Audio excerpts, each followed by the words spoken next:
La ex vicecanciller Carolina H. compareció ante Fiscalía en el marco de la indagatoria por la entrega del pasaporte al narcotraficante uruguayo Sebastián Marcet mientras estaba detenido en Dubái. En su declaración, la ex vicecanciller tenía previsto aportar detalles de las conversaciones con el subsecretario del Ministerio del Interior, Guillermo Maciel, así como de su reunión con el abogado Alejandro Balbi, quien gestionó el pasaporte para el narcotraficante uruguayo. El testimonio de H. era largamente esperado por la Fiscalía y podría generar nuevas derivaciones en la causa que indaga la entrega del pasaporte a Marcet.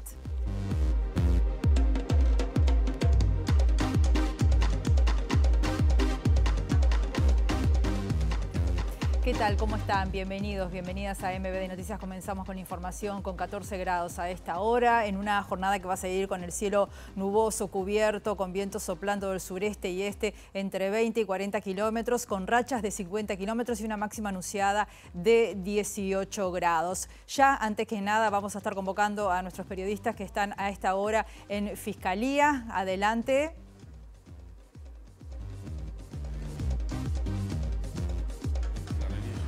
Sí, por eso por iniciar a mí. Yo fui la única política de este gobierno que renunció y se fue para su casa. Y paradójicamente no fue ni por haber hecho algo incorrecto, ni por haber hecho algo ilegal. Todo lo contrario, fue por no haber estado dispuesta a ocultarle comunicaciones a la justicia y por haberme negado a cometer un delito. Dicho esto, voy a decir tres cosas. En primer lugar, yo no tuve ninguna participación, no tuve ninguna injerencia en el trámite del pasaporte de Sebastián Marcet. No estaba dentro de mis competencias y nunca actué por fuera de mis competencias. Yo no apuré nada ni para el doctor Alejandro Balbi ni para el doctor Marcet, ni para el señor Marcet.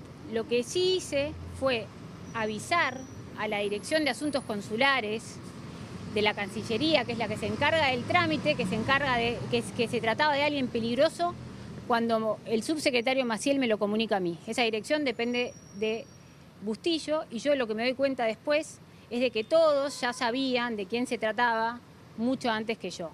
¿Qué delito no quiso cometer, H? En segundo lugar, yo asumí un costo político y un costo personal enorme, no defendiéndome públicamente, pero entiendo que cuando hay una investigación en la justicia eso es lo que corresponde. Hubo quienes aprovecharon ese silencio para instalar en la opinión pública un relato totalmente falso de los hechos. Eso habla más de ellos y de su integridad moral que de mí.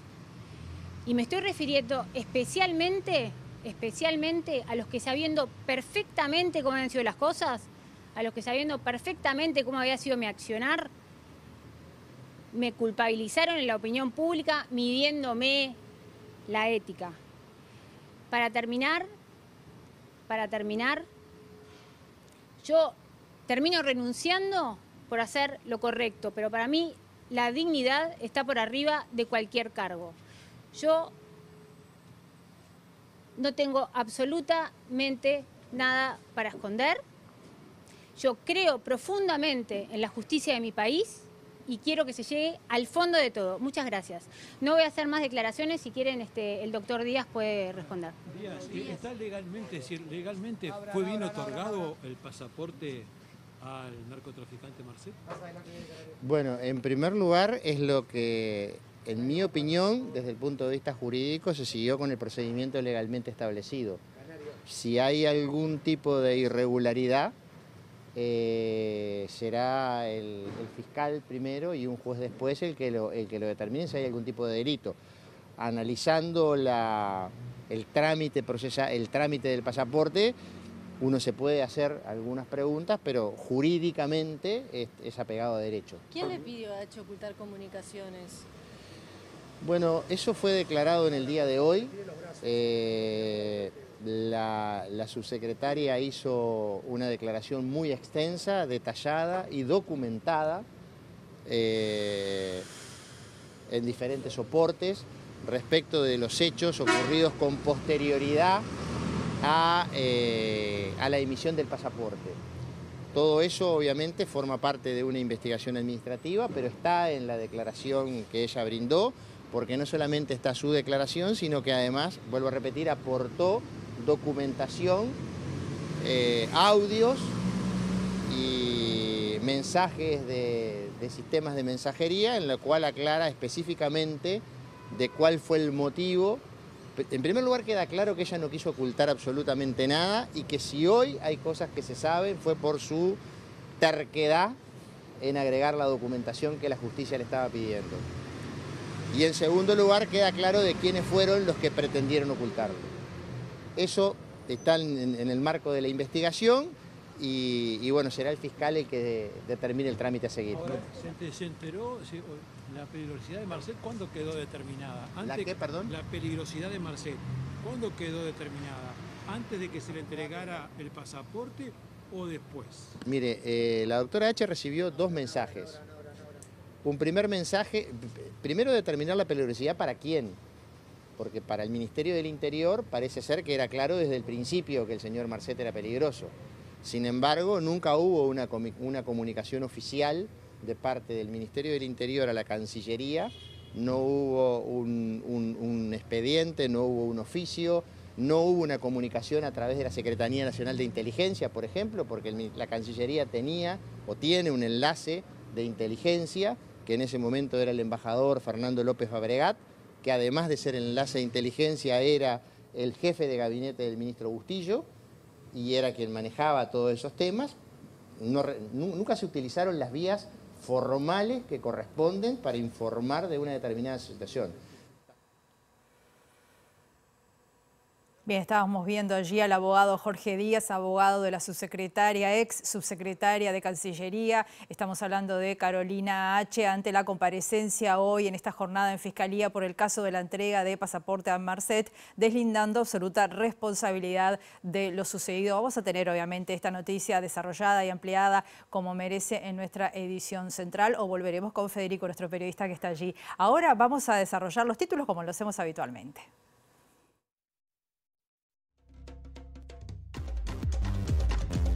La Junta de Transparencia y Ética Pública analizará este miércoles la posible declaración como omiso del senador nacionalista Juan Sartori por las falencias en la presentación de su declaración jurada y la de su esposa.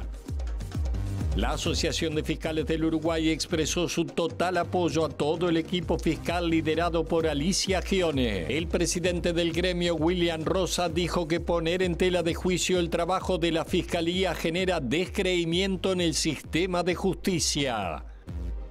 Un informe de UNICEF determinó que el 20% de los niños, niñas y adolescentes de Uruguay vive en hogares donde en los últimos 12 meses hubo situaciones de violencia contra la mujer por parte de su pareja o expareja.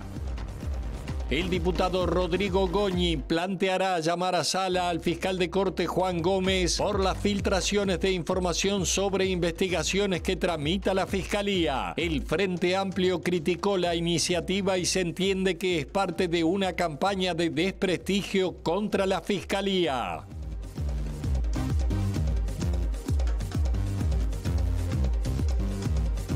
La Junta de Transparencia y Ética Pública va a analizar este miércoles la posible declaración como omiso del senador nacionalista Juan Sartori por las falencias en la presentación de su declaración jurada y la de su esposa.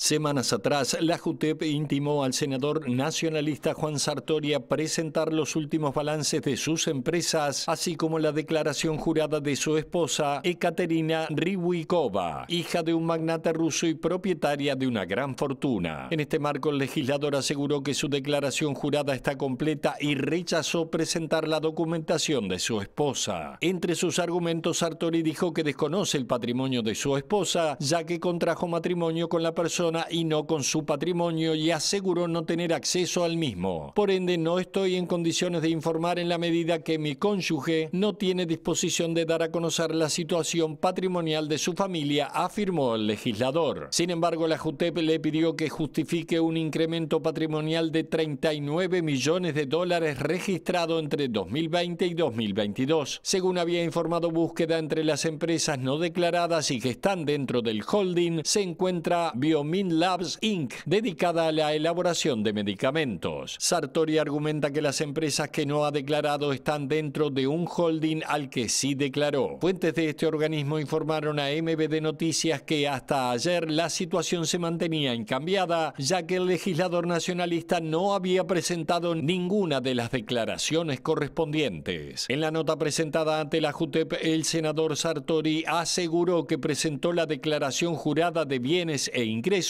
y que allí señaló expresamente que su estado civil es casado con separación de bienes.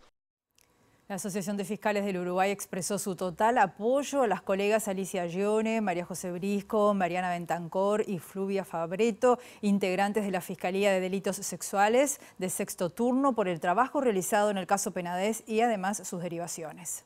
El pasado lunes, el fiscal de Corte Juan Gómez dispuso el inicio de una investigación administrativa sobre la actuación de la Fiscalía de Delitos Sexuales tras la difusión pública de chats entre Ghione y una de las víctimas del caso Penades. En un comunicado difundido este martes, el gremio expresó su total apoyo a las colegas Alicia Ghione, María José Brisco, Mariana Bentancor y Fluvia Fabretto, integrantes de la Fiscalía de Delitos Sexuales de Sexto Turno, tras las críticas sufridas por filtración de información referida a la causa. Asimismo, la directiva del gremio fiscal se pronunció sobre las reiteradas críticas a la Fiscalía por la supuesta filtración de información sobre causas en trámite. Sobre este punto, el gremio rechazó que se señale directamente a las fiscales por eventuales filtraciones en la causa existente y llama a que si alguien tiene la información de que un fiscal está filtrando información, debería presentar la denuncia y las evidencias correspondientes. Además, el gremio señala que a la información contenida en las carpetas investigativas, además de fiscales y funcionarios de fiscalía, acceden funcionarios de policía, víctimas, imputados y abogados. Además, recordemos que los fiscales son los más perjudicados por el impacto negativo que las filtraciones tienen en el desarrollo de las causas. Y en este marco, el presidente de la Asociación de Fiscales, William Rosa, respaldó el accionar del equipo de la fiscal Ghione y aseguró que poner en tela de juicio el trabajo de la institución genera descreimiento público, lo que va en desmedro de su tarea. Creemos que las filtraciones son una cuestión perniciosa para los casos de las fiscalías, pero poner foco solo en la institución, en el Ministerio Público, nos hace creer, nos somete a todos a un descreimiento público hacia la institución Fiscalía, que después, cuando se dan los resultados de las causas, inclusive esta de la que estamos hablando, después tenemos a una ciudadanía que descree en el resultado de ese trabajo de la Fiscalía. ¿Cómo se observa la investigación que se le ha iniciado a la fiscal que tiene el caso Penades? Justamente nosotros en tema de investigaciones no hacemos mención, o sea, entendemos que el trabajo que hacen los fiscales es un trabajo que debe estar sometido a la posibilidad de una responsabilización después de hecho el trabajo, ¿no? Previo obviamente, por una cuestión de independencia, y eso está bien. Ahora bien, en lo que tiene que ver con el caso en sí, con lo medular, con la imputación, con las derivaciones que ha tenido los casos, con justamente problemas que se ha tenido con funcionarios policiales, con investigaciones paralelas, se ha dicho en alguna oportunidad, ahí es a donde va nuestro respaldo. El diputado Rodrigo Goni va a plantear este miércoles llamar a sala al fiscal de Corte Juan Gómez por las filtraciones de investigaciones que manejan información reservada que a juicio del legislador vulneran el proceso y afectan la privación de las personas. Nuestra responsabilidad como parlamentarios es hacer un llamado a sala, al fiscal de Corte. Lo tenemos planteado una moción para esta tarde, sin perjuicio de que vamos a tener otras vías también en Comisión de Constitución. Es decir, acá el objetivo es que el fiscal pueda dar las explicaciones de por qué se están dando las filtraciones, pero sobre todo mi objetivo fundamental, y creo que el de la ciudadanía, es a poner fin a las filtraciones. Las filtraciones es un acto delictivo, las filtraciones te quitan la privacidad. Cuando te quitan la privacidad, te quitan la libertad. Las filtraciones a terceros de información reservada obedecen a una conducta delictiva o una postura totalitaria, es decir, es propia de los regímenes totalitarios filtrar informaciones de la privacidad de las personas. Por lo tanto, siendo tan grave y siendo que cada día aparecen nuevas denuncias sobre filtraciones, está afectando también la credibilidad de la Fiscalía General de la Nación. No es que yo quiera poner énfasis en eso. Lo que quiero es corregir. Si no las corregimos, la Fiscalía realmente va a entrar en un descrédito difícil de superar. Y siguiendo con este tema, la Comisión de Constitución y Códigos aprobó este miércoles la convocatoria del fiscal de Corte para analizar las presuntas filtraciones en Fiscalía. La convocatoria fue aprobada con votos de todos los partidos. En este sentido, el Frente Amplio anunció que no va a acompañar la propuesta del diputado Goni por considerar que es un exceso que la convocatoria se realice bajo el régimen de comisión general. La diputada Cecilia Botino dijo a MBD Noticias que desde determinados sectores políticos hay un intento de desprestigiar la institucionalidad de la Fiscalía y sobre todo de aquellos fiscales que están investigando temas sensibles y que afectan de manera cercana al gobierno. Vamos a recibir ahora a otro periodista nuestro, Eduardo Delgado, que nos trae información a propósito de un informe bastante preocupante que ha emitido UNICEF en las últimas horas. Buen mediodía, Eduardo. Buen mediodía, Rosina. Así es, el Fondo de Naciones Unidas para la Infancia, UNICEF, acaba de presentar hace minutos la campaña No Creas, que busca sensibilizar sobre cómo niñas, niños y adolescentes expuestos a violencia hacia sus madres son víctimas y no testigos de esta violencia. El fenómeno es catalogado como muy preocupante por UNICEF. Para dar algunos datos al respecto, cabe mencionar que aproximadamente el 20% de los niñas, niñas y adolescentes de Uruguay viven en hogares que reportaron violencia de parejas o exparejas en los últimos 12 meses. En ese sentido, Francisco Benavides, representante de Naciones Unidas en Uruguay, se refirió a esta situación de violencia hacia madres que repercute notoriamente en sus hijos, como también a la campaña No Creas que fue lanzada. La situación de Uruguay es claramente preocupante. Miles de niños viven en hogares donde sus madres han sido víctimas de violencia directa por parte de sus parejas o sus exparejas. Esto representa 1 de cada 5 niños en el país, más de 200,000 niños, niñas, y esto en realidad tiene consecuencias muy graves, tanto en el desarrollo de los niños hoy, pero también en su futuro. ¿Y en qué consiste esta campaña de sensibilización que lanza UNICEF hoy? Bueno, esta campaña pone el foco en la importancia de entender que la violencia contra las mujeres, la violencia contra las madres, contra las mujeres que hay en casa, tiene un impacto directo en los niños, las niñas y los adolescentes. Es decir, que la violencia que se ejerce contra las mujeres tiene unas consecuencias casi como si la violencia fuera ejercida contra los propios niños. Y esto, como dije, tiene consecuencias tanto para perpetuar la violencia en un futuro como para romper esos círculos de violencia que se requieren. El foco de la campaña es que los individuos, las familias reflexionen sobre la violencia en casa y tiene precisamente spots televisivos, spots en radio, en algunos de los espacios públicos y sobre todo una invitación a todos a reflexionar. Cabe agregar, Rosina, que la campaña incluye spots y avisos radiales, también como anuncios vía pública, que contienen testimonios de personas adultas que vivieron violencia hacia sus madres durante su infancia. De la actividad de presentación de esta campaña participó la presidenta interina, Beatriz Argimón, quien respaldó la iniciativa de UNICEF. Muchas gracias, Eduardo. Y vamos a recibir al otro móvil, a Federico Jurkovic, que está allí en Fiscalía. Recién escuchábamos a la ex vicecanciller. Ahora queremos un resumen. Federico, buen mediodía. Bienvenido, adelante.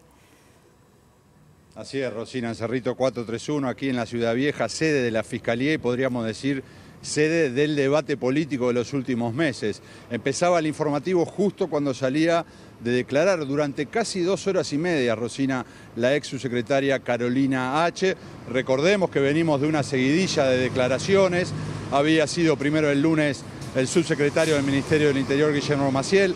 Ayer mismo el titular de la cartera, Luis Alberto Heber, quienes en declaraciones muy escuetas resumieron comparecencias de 40 minutos, 1 hora. Bueno, hoy H estuvo 2 horas y media, salía y ustedes lograron escuchar en vivo lo que decía Carolina H. Fui la única responsable política que estaba en un cargo de decisión en ese momento que renunció y lo hice para no cometer un delito, dijo Carolina H. cuando empezó a dar a conocer su versión sobre cómo habían sido los trámites. Evidentemente, en este contexto donde las filtraciones desde Fiscalía son parte de este centro político del que les hablaba al principio, las declaraciones de H eran casi leídas, tenía una hoja de ruta anotada en su hoja, fue parte, intuyo yo, de lo que acordó con días antes de salir a declarar a la prensa. Y sí, el intercambio más fuerte sobre las declaraciones recayeron en la voz de Jorge Díaz. En el informativo central obviamente haremos un repaso, pero digamos que es bien importante consignar que se incluyó nueva documentación en el expediente que investiga cómo fue que se le dio el pasaporte al narcotraficante Sebastián Marcet. Eso lo confirmó Jorge Díaz, documentación que prueba, por un lado, dice el abogado, que Carolina H. no tiene nada que ver, y por otro lado, dónde están las responsabilidades políticas, dice, y eventualmente jurídicas, aludiendo claramente a los responsables del Ministerio del Interior. Esta semana vendrá el canciller Francisco Bustillo y será bien interesante ver lo que dice en este nuevo contexto. Para cerrar, Rosina, a modo de resumen, ayer el ministro Heber decía que el propio Estado emiratí había emitido un documento que aclaraba que Marcet no había sido liberado porque se le dio un pasaporte en Uruguay. Le preguntaba a Jorge Díaz, en definitiva, si la nota previa de la cónsul, donde da a entender que no hay ningún tipo de impedimento legal para que Marcet obtenga un pasaporte uruguayo, había sido usado como estrategia por parte de la defensa de Marcet para salir de la prisión, y Díaz decía que no podía asegurar que eso así haya sido realizado de manera adrede, digamos, pero sí que tuvo ese resultado en definitiva. Hablamos de la nota de la cónsul previa al documento que ayer hacía referencia al ministro del Interior, Luis Alberto Heber. Así que hasta aquí la información por ahora resumida, Rosina, la trabajaremos para aportar más y ver las derivaciones que evidentemente esto va a tener en el transcurso de las próximas horas. Muchas gracias, Federico. Entre tanto, les contamos que con los votos de la coalición, la Comisión de Constitución y Legislación del Senado aprobó el proyecto de ley de prisión domiciliaria para mayores de 65 años que puede beneficiar a los imputados por graves violaciones a los derechos humanos. Desde el colectivo de expresos y expresas políticas, Crisol valoró que el proyecto sufrió cambios significativos al que había presentado Cabildo Abierto. El proyecto que llega al plenario del Senado, lo que se votó ayer en comisión, está lejos de ser lo que presentó Cabildo Abierto al principio de esta legislatura. Básicamente por una cosa, porque aquel proyecto, además de hablar de 65 años, señalaba como preceptiva la prisión domiciliaria. Es decir, obligaba en definitiva al juez, en caso de procesar a cualquier mayor de 65 años, a mandarlo para su casa. Y además, todos los que en ese momento estaban procesados por crímenes de lesa humanidad, más allá del nombre, pero que estaban, los terroristas del Estado, que estaban presos, eran mayores de 65 años, o la inmensísima mayoría. Entonces, era claro que aquel proyecto lo que buscaba era sacar de la cárcel, de Domingo Arena, principalmente, a los terroristas del Estado. La mayor preocupación nuestra era justamente que no fuera preceptivo. Y esto desapareció. Y se acaba de aprobar en el Parlamento la interpelación al ministro del Interior, Luis Alberto Heber. Esto es una iniciativa, fue con los votos del Frente Amplio, y la miembro que hará la interpelación será la senadora Silvia Nane. También ampliaremos esto a las 19 horas. Ahora vamos a hacer una pausa muy breve y volvemos enseguida.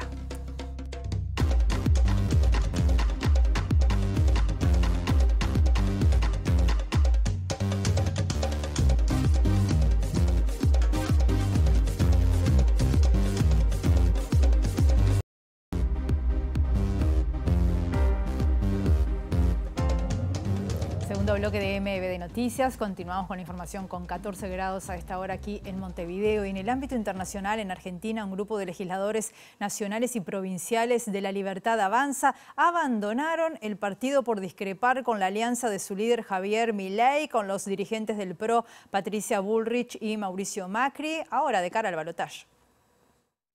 Un grupo de diputados y senadores nacionales, parlamentarios del Mercosur y legisladores provinciales libertarios emitieron un duro comunicado contra el acuerdo electoral. Bajo el título En defensa de las ideas y del proyecto libertario, manifestaron respetar la decisión de Milei de formar un acuerdo con Juntos por el Cambio, pero dicen que pueden acompañar este cambio de rumbo solo con fines electorales. Los dirigentes disidentes advirtieron que durante la presidencia de Mauricio Macri se han tomado decisiones que derivaron en la mayor deuda de la historia argentina, hipotecando a las generaciones futuras, incluso a aquellos que todavía no nacieron, lo cual constituye un punto límite moral e ideológicamente. El debate político interno que desató el desembarco repentino de Macri como virtual jefe de campaña de Milei se suma a la crisis del equipo económico de los libertarios como Carlos Rodríguez, eventual ministro de Economía, que salieron a diferenciarse de las expresiones de Milei y de Patricia Bullrich en medio de un giro en la estrategia comunicacional del ahora aliado del PRO. En el comunicado aclaran que fueron convocados por Milei en el entendido de modernizar el sistema político del país, promover las ideas de la libertad, el libre mercado, la desregularización de la economía, así como la normalización productiva y económica del país, algo que no ven viable tras el acuerdo electoral. Nos vamos, volvemos a las 19 horas en nuestra edición central y mañana tempranito a partir de las 8 en la primera edición de MBD Noticias. Que pasen muy bien, hasta luego.